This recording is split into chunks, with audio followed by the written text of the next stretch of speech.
Hi ಸ್ನೇಹಿತರೆ, ಎಲ್ಲರಿಗೂ ನಮಸ್ಕಾರ. ಡಿಸಿ ವಿರುದ್ಧ ಆರ್ಸಿಬಿ ಎರಡನೇ ಇನ್ನಿಂಗ್ಸ್ ನಲ್ಲಿ ಅದ್ಭುತವಾಗಿ ಕೂಡ ಆಡ್ತು. ಹಾಗೂ ಎರಡನೇ ಇನ್ನಿಂಗ್ಸ್ ನಲ್ಲಿ ವಿರಾಟ್ ಕೊಹ್ಲಿ ಅವರು ಕೂಡ ಸೂಪರ್ ಆಗಿ ಆಡಿದ್ರು. ಫುಲ್ ಹೈಲೈಟ್ಸ್ ತಿಳಿದಕ್ಕಿಂತ ಮುಂಚಿತವಾಗಿ ಚಾನಲ್ ಗೆ ಸಬ್ಸ್ಕ್ರೈಬ್ ಮಾಡ್ಕೊಂಡಿಲ್ಲ ಅಂತ ಹೇಳಿದ್ರೆ ಈ ಕೂಡಲೇ ಚಾನಲ್ ಗೊಂದು ಸಬ್ಸ್ಕ್ರೈಬ್ ಮಾಡ್ಕೊಳ್ಳಿ ಹಾಗೂ ವಿಡಿಯೋಗೆ ಒಂದು ಲೈಕ್ ನ ಮಾಡಿ ಹಾಗೂ ಈ ವಿಡಿಯೋನ ಕೊನೆವರೆಗೂ ನೋಡಿ. ಮೊದಲು ಬ್ಯಾಟಿಂಗ್ ಮಾಡಿದಂತ ಡಿಸಿ ಅಷ್ಟೇನು ಒಳ್ಳೆ ಡಾಮಿನೇಟಿಂಗ್ ಪರ್ಫಾರ್ಮೆನ್ಸ್ ನ ಕೊಟ್ಟಿರಲಿಲ್ಲ. ಓಪನಿಂಗ್ ಗೆ ಬಂದ ಅಭಿಷೇಕ್ ಪೋರೆಲ್ ಅವರು ಆಡಿದಂತ 11 ಬಾಲ್ಗಳಲ್ಲಿ 28 ರನ್ ಕಲೆಯಕ್ಕೆ ಹೇಜಲ್ ವುಡ್ ಅವರಿಗೆ ಔಟ್ ಆದ್ರು. ಓಪನಿಂಗ್ ನಲ್ಲಿ ಅಭಿಷೇಕ್ ಪೋರೆಲ್ ಅವರ ಕಡೆಯಿಂದ ಅಷ್ಟೇನು ಒಳ್ಳೆ ಡಾಮಿನೇಟಿಂಗ್ ಪರ್ಫಾರ್ಮೆನ್ಸ್ ಕೂಡ ಬಂದಿರಲಿಲ್ಲ. ಫಾಫ್ ಡುಪ್ಲೆಸಿ ಅವರು ಆಡಿದಂತ 26 ಬಾಲ್ಗಳಲ್ಲಿ 22 ರನ್ ಕಲೆಯಕ್ಕೆ ಕುರ್ನಾಲ್ ಪಾಂಡೆ ಅವರಿಗೆ ಔಟ್ ಆದ್ರು. ಓಪನಿಂಗ್ ನಲ್ಲಿ ಅಭಿಷೇಕ್ ಪುರೇಲ್ ಹಾಗೂ ಫಾಫ್ ಡುಪ್ಲೆಸಿ ಅವರು ಅಷ್ಟೇನು ಒಳ್ಳೆ ಡಾಮಿನೇಟಿಂಗ್ ಪರ್ಫಾರ್ಮೆನ್ಸ್ ನ ಕೊಟ್ಟಿಲ್ಲ.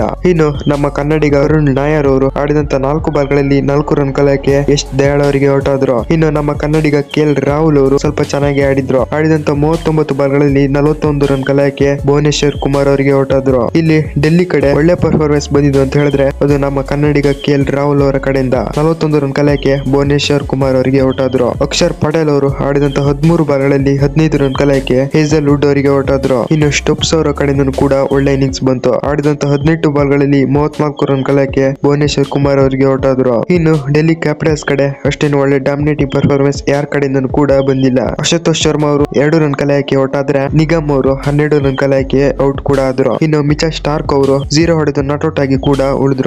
ಮೊದಲ ಇನ್ನಿಂಗ್ಸ್ ನಲ್ಲಿ ಡೆಲ್ಲಿ ಕ್ಯಾಪಿಟಲ್ಸ್ ಅಷ್ಟು ಒಳ್ಳೆ ರನ್ ನ ಕಲೆ ಹಾಕಿರಲಿಲ್ಲ. 20 ಓವರ್ಗಳಲ್ಲಿ 162 ರನ್ ಗಳಿಸಿ 8 ವಿಕೆಟ್ ಕಳೆದುಕೊಂಡು ಆರ್ಸಿಬಿಗೆ 163 ರನ್ ಟಾರ್ಗೆಟ್ ಕೊಟ್ಟಿತ್ತು. ನಂತರ ಚೇಸ್ ಮಾಡಲು ಬಂದ ಆರ್ಸಿಬಿ ಒಳ್ಳೆ ಡಾಮಿನೇಟಿಂಗ್ ಪರ್ಫಾರ್ಮೆನ್ಸ್ ನ ಕೂಡ ಕೊಡ್ತು. ಹಾಗೂ ವಿರಾಟ್ ಕೊಹ್ಲಿ ಅವರು ಕೂಡ ಎರಡನೇ ಇನ್ನಿಂಗ್ಸ್ ನಲ್ಲಿ ಸೂಪರ್ ಆಗಿ ಕೂಡ ಆಡಿದ್ರು. ಫಿಲಿಪ್ ಸಾಲ್ಟ್ ಅವರು ಇಲ್ಲದ ಕಾರಣ ಜೋಕೋಬ್ ಬೇತೆಲ್ ಅವರು ಓಪನಿಂಗ್ ಬಂದಿದ್ರು. ಜೋಕೋಬ್ ಬೇತೆಲ್ ಅವರು ಆಡಿದಂತ 6 ಬಾಲ್ಗಳಲ್ಲಿ 12 ರನ್ ಗಳಿಸಿ ಅಕ್ಷರ್ ಪಟೇಲ್ ಅವರಿಗೆ ಔಟ್ ಆದ್ರು. ಇನ್ನು ವಿರಾಟ್ ಕೊಹ್ಲಿ ಅವರ ಕಡೆಯಿಂದ ಅದ್ಭುತವಾದ ಇನ್ನಿಂಗ್ಸ್ ಬಂತು. ಆಡಿದಂತ 47 ಬಾಲ್ಗಳಲ್ಲಿ 50 ಕೂಡ ಬಂತು. ಒಳ್ಳೆ ಪರ್ಫಾರ್ಮೆನ್ಸ್ ಕೂಡ ವಿರಾಟ್ ಕೊಹ್ಲಿ ಅವರು ಕೊಟ್ಟರು. ಆಲ್ಸೋ ಉಸ್ಮಾನ್ ಚಮೀರ್ ಅವರಿಗೆ ಔಟ್ ಆದ್ರು. ಪಡಿಕಲ್ ಅವರು 0 ಹೊಡೆದು ಅಕ್ಷರ್ ಪಟೇಲ್ ಅವರಿಗೆ ಔಟ್ ಆದ್ರು. ಇನ್ನು ಪಟಿದಾರ್ ಅವರು ಆಡಿದಂತ 6 ಬಾಲ್ಗಳಲ್ಲಿ 6 ರನ್ ಗಳಿಸಿ ಕರುಣ್ ನಾಯರ್ ಅವರಿಗೆ ರನ್ ಔಟ್ ಆದ್ರು. ಕುರ್ನಾಲ್ ಪಾಂಡೆ ಅವರು ಅದ್ಭುತವಾದ ಇನ್ನಿಂಗ್ಸ್ ಕೂಡ ಆಡಿದ್ರು. ಕುರ್ನಾಲ್ ಪಾಂಡೆ ಅವರು ಸಖತ್ತಾಗಿ ಒಳ್ಳೆ ಡಾಮಿನೇಟಿಂಗ್ ಪರ್ಫಾರ್ಮೆನ್ಸ್ ನ ಕೂಡ ಕೊಟ್ಟರು. ಆಡಿದಂತ 47 ಬಾಲ್ಗಳಲ್ಲಿ 73 ರನ್ ಗಳಿಸಿ ನಾಟ್ಔಟ್ ಆಗಿ ಕೂಡ ಉಳಿದ್ರು. ಇನ್ನು ಟೀಮ್ ಡೇವಿಡ್ ಅವರು ಆಡಿದಂತ 4 ಬಾಲ್ಗಳಲ್ಲಿ 15 ರನ್ ಗಳಿಸಿ ನಾಟ್ಔಟ್ ಆಗಿ ಕೂಡ ಉಳಿದ್ರು. ಆಲ್ಸೋ ಆರ್ಸಿಬಿ ವಿನ್ ಕೂಡ ಆಯ್ತು.